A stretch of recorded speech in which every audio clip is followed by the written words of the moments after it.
اور مویشیوں میں بوجھ اٹھانے والے یعنی بڑے بڑے بھی پیدا کیے اور زمین سے لگے ہوئے یعنی چھوٹے چھوٹے بھی. پس اللہ کا دیا ہوا رزق کھاؤ اور شیطان کے قدموں پر نہ چلو، وہ تمہارا کھلا دشمن ہے.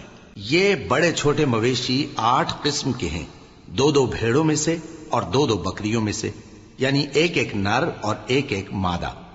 اے پیغمبر ان سے پوچھو کہ اللہ نے دونوں کے نروں کو حرام کیا ہے یا دونوں کی ماداؤں کو، یا جو بچہ ماداؤں کے پیٹ میں ہے اسے؟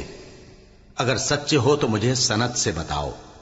اور 2 اونٹوں میں سے اور 2 گایوں میں سے، ان کے بارے میں بھی ان سے پوچھو کہ اللہ نے دونوں کے نروں کو حرام کیا ہے یا دونوں کی ماداؤں کو، یا جو بچہ ماداؤں کے پیٹ میں ہے اس کو؟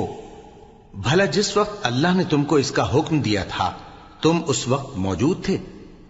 اب اس شخص سے زیادہ کون ظالم ہے جو اللہ پر جھوٹ باندھے تاکہ بے جانے بوجھے لوگوں کو گمراہ کرے. کچھ شک نہیں کہ اللہ ظالم لوگوں کو ہدایت نہیں دیتا.